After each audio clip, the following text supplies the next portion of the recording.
Hello, hello! Welcome back to Culture Wave Media, where we are resuming our coverage of Invincible Season 4. Today we're talking about Episode 7, and not gonna lie, kind of a banger, guys. I'm Sean Villa, I'm joined by Vinny Albano. Hello, hello. And, Vinny, when we walked into this little shed of ours, our little studio, you said that you weren't sure you were as big on this episode as the rest of the Culture Wave crew. Yeah. What are the big reasons for that, or I guess just overall thoughts, overall impressions? So, let me switch to me. So here's the thing. I really did like this episode. Actually, it's very epic, very brutal. It's epic. Yeah. Nice. Hashtag epic episode. It's very epic. It's very brutal. You got the awesome, gory, invincible action, but I can't lie. This season has kind of been losing me, funny enough, because it has had some exceptional highs, specifically episode 2 and the Conquest rematch. But I actually was not a big fan of last episode, and I liked this episode a lot. But again, same issues come up, and that's a couple things. The producers do not care about the medium of animation. They are pushing and stretching their resources to the point where it is almost disrespectful to animation as a whole. Because again, you're like, I'm watching this and there's very, very, very obvious cutting corners within the animation department. There's very, very obvious moments that could have been elevated to very beautiful, highs, but clearly were cut corners.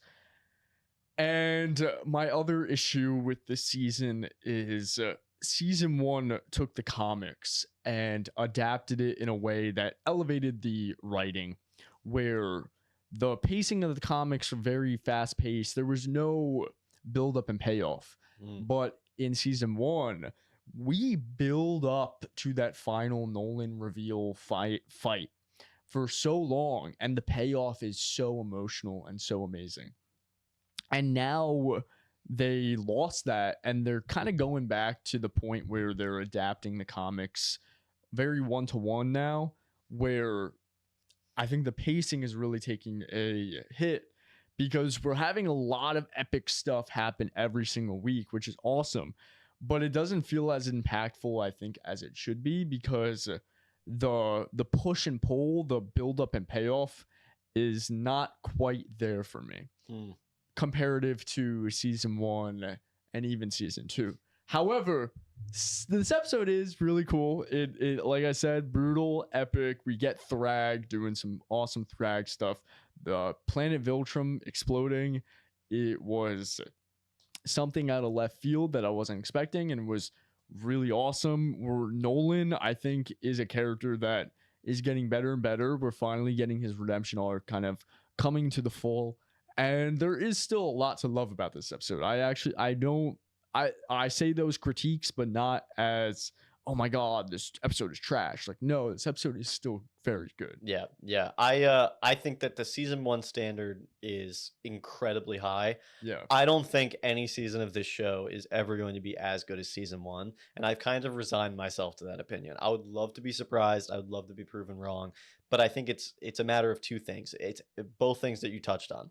I think A is that season 1 is adapted from the comics. It's not mimicking the comics. It's not an anime from a manga, right? You know, it's a very, like, we have the major plot points.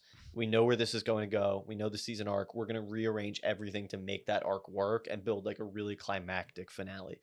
And I don't think that's something that you can do as a writer in a year. Or at least this team. You get exceptional writers sometimes, like on shows like Breaking Bad and shit. And unfortunately, I don't think Invincible has got the adaptees that they need to do something like that again in such a rushed amount of time. Yeah. And it's a very similar deal with the animation. And I am very split on how I feel about the animation on the show.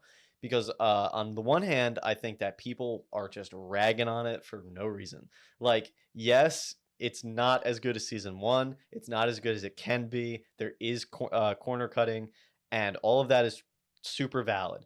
But the amount of times that I've been distracted by the animation in this show has I could probably count on one hand of times that I really like it took me out of a scene how something looked. Hmm. Um, Perfect example that start of the season where they're confronting the dragon again, and the PNG is like flying straight at the camera. It's like it's just like coming straight at the camera, Yeah. and clearly they're just like pulling on it and making it bigger as it approaches. Yeah. Very silly. There is occasionally some stuff like that, but I think where I respect the animation team is that A, it's not their fault. I think it is a production problem where they're allocating all this money to A-list voice actors and to whoever the hell else, right? This Yeah. is Amazon. They have more money than God. I think it should go to a really talented animation team, expand them, get somebody in here to do the lighting or something, just to elevate the frames. Um, there's definitely more that they can be doing. That said, I think that they're really good at picking and choosing where the animation matters. I think when they have impactful moments, sequences, fight scenes, or individual shots, and they really lock in, I think it's done at the right times. There was only a couple examples in this entire show's history where I felt like the animation was lacking in a place where it really shouldn't, and excelling in a place where I didn't think it needed to. I remember one scene from I think season 3. It's the Powerplex episode where they're in a parking garage, and it's the most like beautifully lit cinematic fucking sequence I've ever seen, and nothing is happening in the scene. Yeah. It's like Mark walking to his car or something. It's really ridiculous. But then you have things like the conquest fight, where it's like, yes, the dragon episode in season 3 is not good. It doesn't look good. The power scaling's off. It's like very blandly lit and colored and not interesting. The action's very bland. The conquest fight is incredible. I think it's really really well done.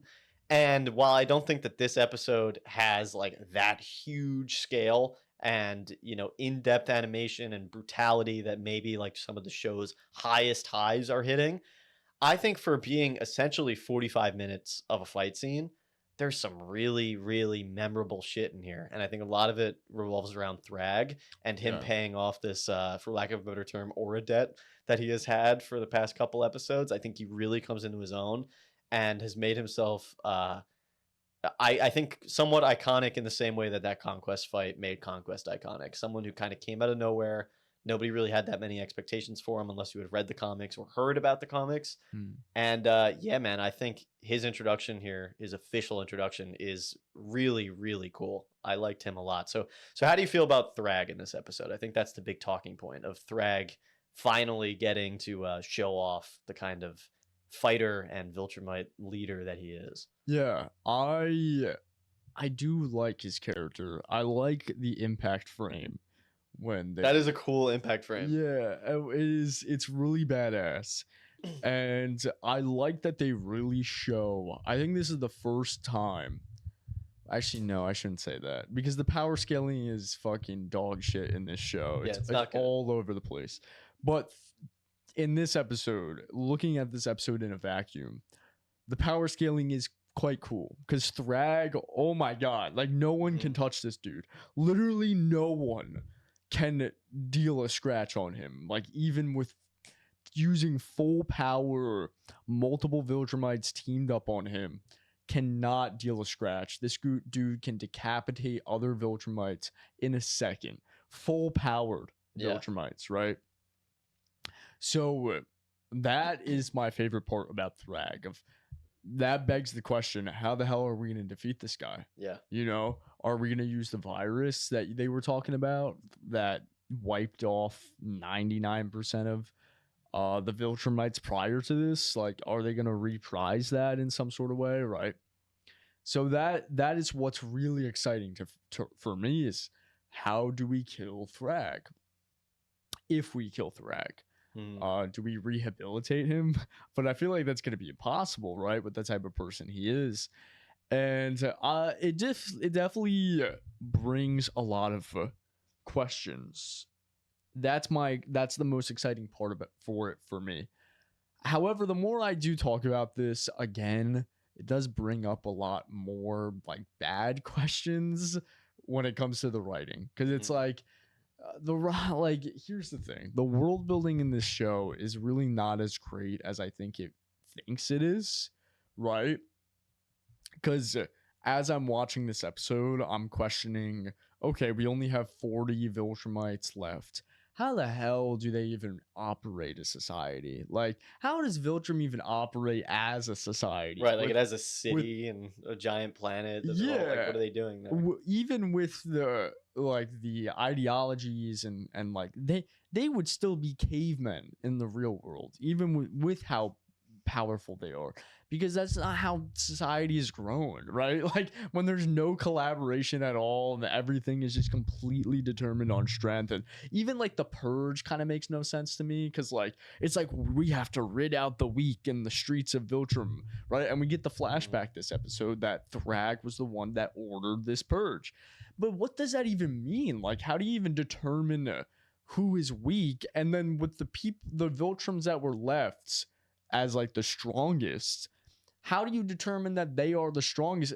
Eventually, they're gonna keep fighting each other until there's one that is left. So how is there, like, you get what I mean? It makes no I sense understand what you mean. actually. I think the semantics of like the Viltrumite society is not quite as clever as they think it is. Yeah. Because logistically, yes, like especially if for I don't remember when they tried to play off when the Scourge virus happened, but in my assumption, it's like 100 years ago at least. Yeah. I think they're just trying to make it like it was a century ago.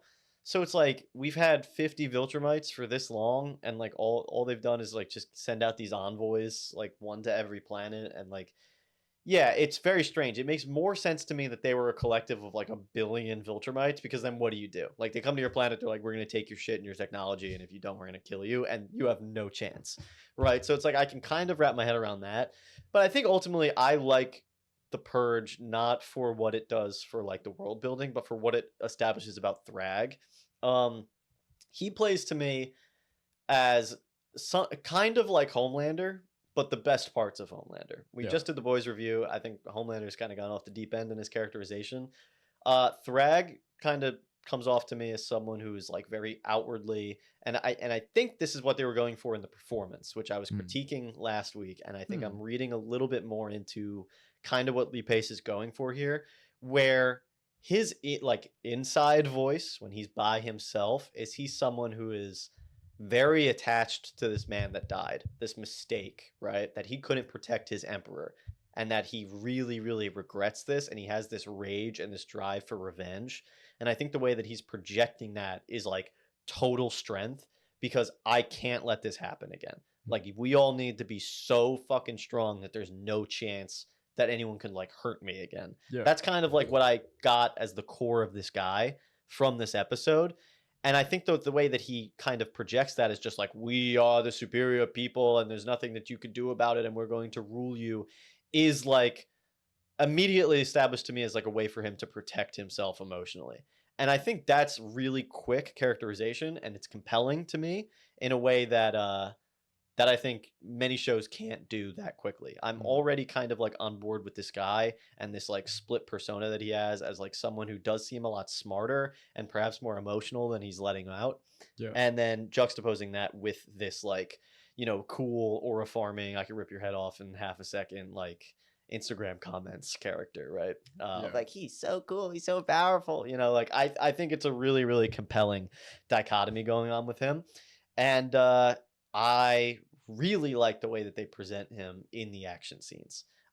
It's come across to me as like he has been not cowering, but almost like testing the other Viltrumites this entire time Mm. to see like, does Papa need to step in?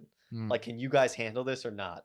And the second that he's like, all right, like, I guess we're gonna do this, it just completely flips the conflict. Yeah. I was complaining with Mikey, I think a week ago or 2 weeks ago, that this whole conflict feels like it's going really well for them, like really well, really fast. That they've killed like 20 Viltrumites on screen. So now it looks like there's 5 left, maybe like plus or minus one, including Thrag. Yeah. So him being that strong, I think the only plot hole that it creates for me is that Omni-Man wasn't like, yo, we're not winning against this guy. Like, it seems like when they get there, they're all kind of under the impression of like, yeah, we got a shot, and they're kicking ass until Thrag is like, all right, enough. and then it just immediately goes to shit. Yeah. Like 9 or however many of the like most powerful characters we have ever been introduced to in this show just get mollywopped by this guy. So it does beg the question, what can we possibly do with this character going forward? Because this episode ends on a really great plot point that I did not see coming, and I was so worried about how this season was going to resolve. I love the idea of them going to Earth, but it does beg the question, how the fuck are they going to stop him from destroying the entire planet? Yeah. Because I think this is where the power scaling problem comes in. Unless he's not going there for that reason, in which case I'm not totally sure like what they're building to, or if he's really not going there and Mark's just wrong and it's like clickbait of tune in the next episode because Thrag will be in Chicago.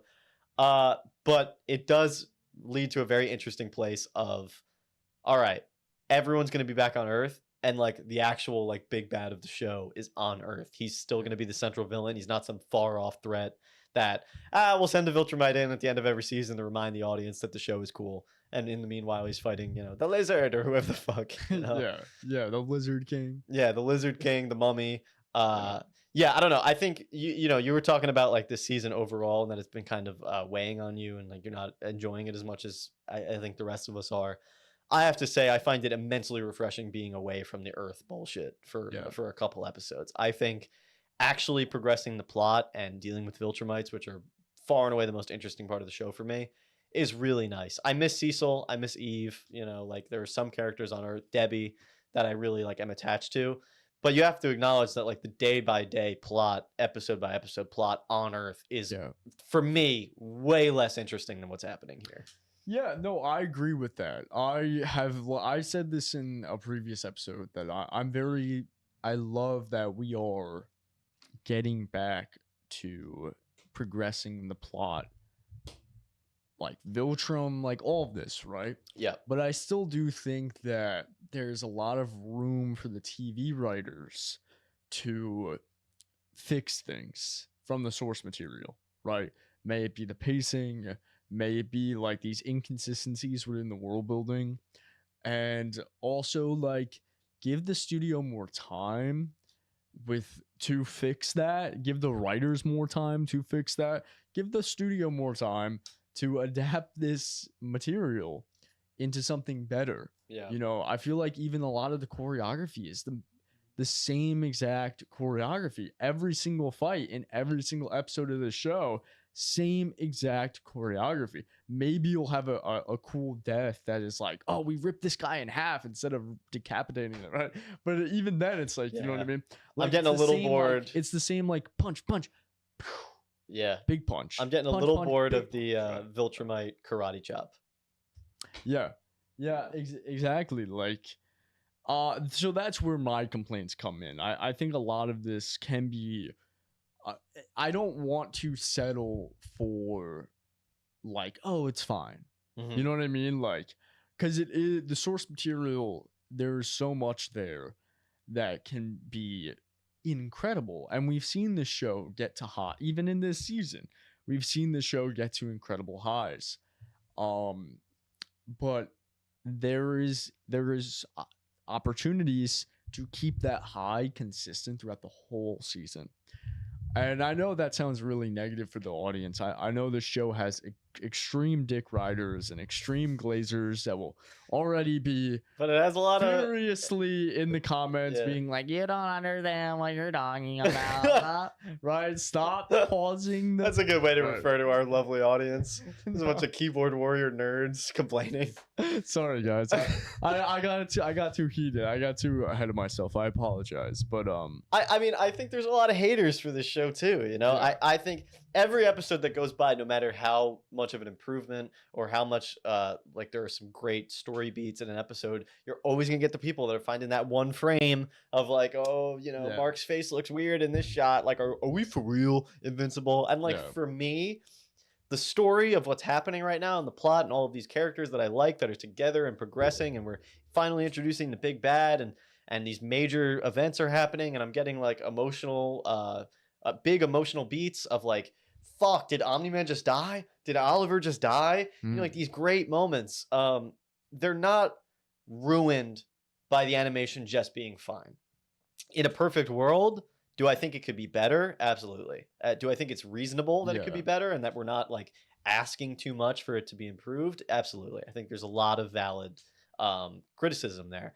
I just, for me, am thankful that rather than having okay animation in a plot that I just don't care about, which is what a lot of season 3 and season 2 are for me, at least the shit that's happening, even if it doesn't look as grand as I want, is really compelling for me. Yeah, but I have a couple questions for you Yeah. because I agree. Like I do think this season as a whole is finally some of the most compelling stuff when it comes to plot. When Yes. it comes to strictly plot, Hmm. it is very compelling.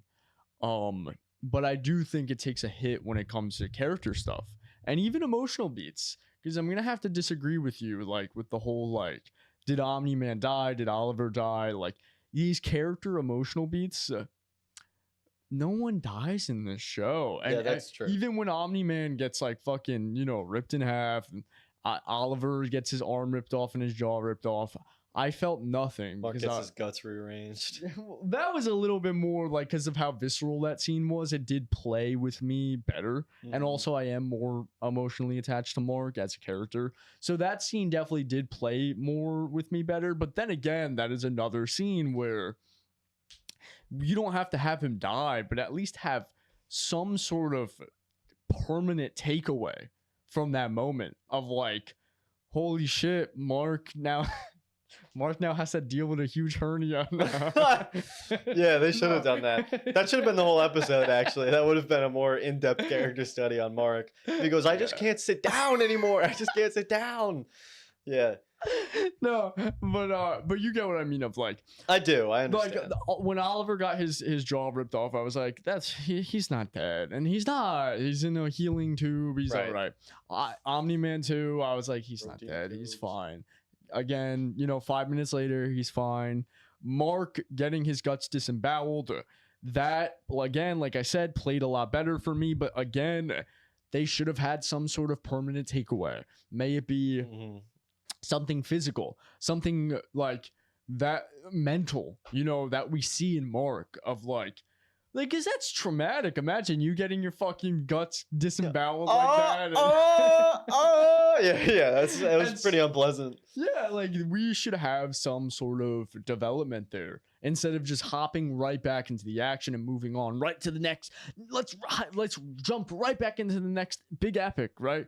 And that's Mhm. like I'm excited for the next big epic, but we should have these moments of So of development where we see that. yeah, I'll tell you what. I think it's interesting what you're saying because I agree with you about Mark. Hmm. I think Mark is not as compelling as I felt like he was in the beginning half of this season. I was really loving the like Mark is kind of unhinged. He's the most powerful in the world, and they don't know how to control him anymore. And he's going through these big like emotional beats. That's the most interesting that Mark ever was for me. And I Yeah. agree, it's kind of taking a back seat now because it's like he's at war. So Yeah. rather than have to deal with the morality of like should I have killed that guy, it's of course you did. You had to kill that guy. So I like it in terms of like a semantics thing, but I do understand that like emotionally it's not nearly as compelling for him. I also feel like we are kind of sidelining this emotional resolution with Omni-Man for like the finale probably or maybe even later down the line. I love episode 5 when they like initially kind of have this conversation. You can tell that Mark still loves him but isn't able to say it and is mad that he feels that way and he's like upset with himself that he still cares about this guy. Yeah. I will say though that I think Nolan is the emotional core of the show. I think almost everything that's happening thematically and emotionally that's interesting about Invincible starts with Omni-Man or is happening around him or something that he caused, I right, agree with etc. that. So I like that he's re-entered the plot and is with characters that he has some kind of relationship to heal with them. I really like his dynamic with Alan, who's someone who's kind of like, trying to bring out like the human in him and actually cares about him, doesn't have some kind of like repressed trauma or sadness associated with him. Oliver, he actually like has a whole episode about trying to mend that relationship.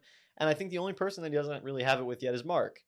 We still need to do some building, but I think that I'm okay with that not happening right now at Yeah. this moment. Yeah. I agree. Like in terms of Mark's general like arc of the season, it's not as interesting as it maybe could be, but I think it's kind of like time and a place. Like, okay, I can deal with that for now. Hmm. I feel like it took a pause at like just the right moment for me. Yeah. And I get that. I do want to, because again, like I did actually enjoy this episode, despite me going on and on, because I do have a lot of flaws with it. I just don't think, I think a lot of Invincible gets very hyped up, and Yeah. and then I'm seeing that hype, and I'm like, guys, can we calm down for 1 second? It's not, it's like it's not like, you know what I mean? It's not, Yeah. it's not a 10 out of 10 now. So I do want to say two things. One, to add to that, one of my favorite scenes in this episode was Thrag and Nolan and their interaction. Mhm. Like, I just love those little moments. I think that Lee Pace as well as J.K. Simmons play off of each other as voice actors really well. And I do think that was one of my favorite moments of like, hey, we're seeing the huge change in Nolan actually take effect within his actions, right? Because there's a difference between you know, him saying like, oh, I'm a changed man versus acting upon that. And Yeah. this episode was where I really saw that of like, no, he actually really does not, he's not a Viltrumite anymore. He is not. And we see that like opposed against the current emperor of Viltrum. He says, hey, this is a tomb. This world is a tomb. Which I love that line. Mm-hmm. I do have a question for you though. Yeah. Flying into the planet, like with Space Rider's laser. Mm-hmm. How I was a little confused. Like why?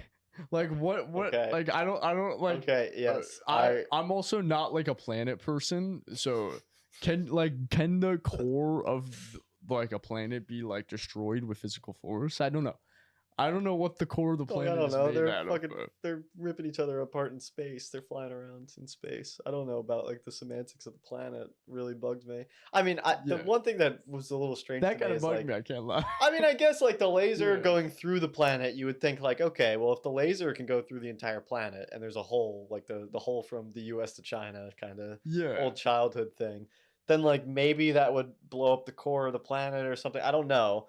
And then also it's like they were behind the laser, so it's like they were just kind of like following it, Yeah. like not hitting anything. Yeah. But like, fuck, dude, the sequence is cool. I don't know what you want me to say. Like, I'm not an astrophysicist. I but mean, just because it's cool, like I can't really like wrap my head around the science that, you of know? like how they got the planet to blow up is less important to me than like, damn, they like fucking flew through the planet, you know. But I guess like, Yeah. I guess you're talking about like power scaling. It's like, okay, that is Yeah. relevant because now we've established that Mark, Nolan, and Space Racer could blow up the planet Earth if they wanted to. Yeah. Yeah. If it was feasible at all, I don't want to hear any kind of shit about like the Flaxons anymore. Because all we need is Space Racer to take one step into the portal and then just aim the gun down and fire and then walk back through the portal. And then it's over. Yeah. But I mean, yeah, that's another thing about like the power scaling in this show is like it's kind of like, which is so funny because I brought up Harry Potter with Mikey on our last like review or 2 weeks ago, whatever. But it was a completely different point. But I'm gonna bring up in Harry Potter when they do the time travel. I've never seen Harry Potter. Oh, okay. So in the third movie of Harry Potter, they established that there is wizard time travel. Oh, So shit. you could like cast a spell and go back in time. And they use it for that movie, and then it never comes up again. Yeah. So it's like, oh my god, my friend died. It's like, bro, cast the time travel spell and go back and save him. Like they don't really establish why you can't do that. And I feel like Invincible is kind of like setting up the same problem for itself, where it's like there is a all-killing laser beam that could disintegrate any matter at all. And it's just like, you know, oh no, the Flaxons! It's like, bro, you know, like, come on. See, that is a problem for me because if It is. if It's a you're gonna- narrative if you're- problem. Yeah, if you're gonna keep retreading the same ground, or if you're gonna keep fucking up the power scaling, right? Mhm. It's like, who cares what what happened, you know, Mark getting shit on by Toilet Yeah, Man. Toilet Man shits on Mark. Like, who cares about that now? It's in the past. But Mhm. don't keep doing it. Yeah, see, don't that's why I'm so excited. Two things. I'm excited about Thrag because I think he Yeah. poses a very concrete, this guy is the strongest threat in the universe. Yeah. There's nothing that we could do to take this guy down. He's gonna beat your shit every time. Like you gotta find some creative way to assemble like the most powerful thing to finally take this guy down, presumably. Right. So I like that he's entered the world and has kind of set the benchmark of like, yep, he's the top of the food chain. So now it's like, okay, Mark is getting stronger. Maybe he could beat up like Omni-Man, but he's not beating up Thrag, Yeah. dude. It's not happening. Probably Yeah. until like the end of the show. The other thing is that I love that they're going to Earth. So now it's like, okay, we're gonna go back to Earth, but we have, God on the planet. There is a flying like death machine who's on Earth. So now I feel like the Toilet Man plot, hopefully, like I think we have to move away from that now. Like I don't care. Listen, respectfully, I know it's gonna come up again, but like I don't give a fuck about Titan or like the fucking auto tune guy. Like Mark having to fight Mr. Ling or whatever the dragon's name is. Yeah. Like, if you're gonna tell me that Mark's in space and he's like beating the shit out of Viltrumites and then he goes back to planet Earth and it's like, oh no, fucking the lizard got him. The lizard, Doc Seismic trapped him in a cube and he can't get out. I don't know. Yeah, I agree. It's really pushing it right now where it's like we've got to lock in now, and like Mark needs to be like Omni-Man was in season 1, where it's like Omni-Man in season 1, nothing stepped to him at all. Mark's getting his ass beat because he's starting out, but I remember specifically like Omni-Man has showed up to a lot of Mark's fights and was like, all right, like let me handle this, and then just like easily kind of mop the floor with everybody. That should be Mark now. Yeah. Like that should be Mark's role in the story. If you really want to challenge him, you've got to invent a character that is like perceivably stronger than the rest of the schmucks that we're dealing with on Earth, and then that has to have world building implications. Yeah. You can't introduce a space racer, for example, who's got a gun that can do anything, and then just be like, oh yeah, we're not gonna think about him when we deal with Thrag, though. Obviously they do in this situation, but you get what I mean. Like if you introduce someone who's incredibly plot relevant, don't act like it's not. Yeah, and honestly, that's kind of like all I have to say about this episode. Mhm. I think we're going in a really exciting direction. I am very excited for the next episode. Me too. But yeah, those are a lot of my critiques from me. I think that's super valid. I think you bring up a lot of really valid points. I'm very up and down on the show, and I think like the way I describe it is that when this show is good, I think it's great. Yeah. I think it has incredibly high highs, and I think unfortunately, like maybe its baseline is kind of like okay. Like the worst episodes of Invincible are not unwatchable. I don't consider any episode of the show really bad, except maybe this Damien Darkblood episode. Yeah. I think that's just kind of like a total waste of time. But ultimately, like this is a show that I enjoy and I'm rooting for in a way that I'm not rooting for some other shows that we're covering on the channel right now. Yeah. So I think I feel the most positively so far about season 4 that I have about any season since season 1. This is my second favorite season of the show so far. I think if it sticks to landing, it'll like concretely have that position. But I've liked this. It feels weird to call it a tangent because it's not, but I've liked this space war plot. I've really enjoyed the latter half of this season, and I'm excited to see how it wraps up. Yeah, I am too. I am. I'm curious, like how they're gonna defeat the bad guys. Me too. Because are they gonna do it through brute strength? And will it be interesting? Because that again, I don't want the same. I don't want it to be like Thrag. I'm gonna 1-2. Oh, but this time the punch is really strong. This time I'm angry. And he punches him really hard. That's probably what's gonna happen. Yeah. Thrag's probably gonna like call Amber a bitch or something, and then Mark's gonna tweak out. And go you mean Eve? Oh, true. Well, either. Remember that one commenter? Oh, true, dude. If you're watching right now, angry commenter, I sincerely apologize. I do not want to. Amber Bennett. Her name is Amber Bennett. No, Eve Wilkins, dude. Sorry, I'm talking about Eve. Eve Samantha Wilkins. Eve Samantha Wilkins. I will not take her name in vain again. Commenter, I really apologize. Yeah, I feel like Thrag's gonna be like, "You suck, lady," and then Mark's gonna do the 1-2 punch and kill Thrag instantly. Yeah. And then the big bad of the show will be Doc Seismic, or Yeah. fucking I don't know, like Monster Girl or something. Yeah. Yeah, I don't know. I'm excited to see where this goes for the finale, and I feel like we're in a really long stretch, which I think is since season 1 the longest stretch of the show that I feel like I've been really excited for week to week. Mm. Like I think this plot is as interesting or as good as it's been since the Yeah. Omni-Man mystery in season 1. Yes. And I agree. Plot wise, Yeah. peak. Mm-hmm. However, plot doesn't always help when- Translate to theme, story, emotion. Yeah. I get it. Yeah. I get it. Yeah. Valid. That's really all for me. Yeah, I mean, I think that's about all I got too. I'm trying to think if there's anything I left out. I don't think so. No, I Yeah. guess Argyle or not Argyle. Thaddeus died. He got decapitated. Yeah. I like. Yeah. He did. He I, did get his honestly, head ripped off. I realized when he died that I kind of didn't care about Yeah. his character at all. I think they like- should have killed Oliver. Yeah, no, I agree. Yeah. I think that would have been bigger Big ass stake. beatdown coming up. You know, I fucking, he just gets whooped. Dude, Oliver is a clown. Because they were like, the one thing that you should not do is try to engage him one-on-one. You will die. Yeah. And then he fucking instantly Hey, just disobeys. you know, my boy though, like he stands on business. which Yeah, I- that's true. He's you know, he's got a good heart, dude. He's like Rocky. You know, Exactly. he keeps getting back up in the Yeah, end. Exactly. Adrian! His fucking jaw's hanging off and shit. Yeah, dude, I don't know. Oliver, he just keeps pulling that shit though where he's like, I fought Conquest. It's like, did you? It's like it kind of seems Yeah. like Conquest just like beat the shit out of you.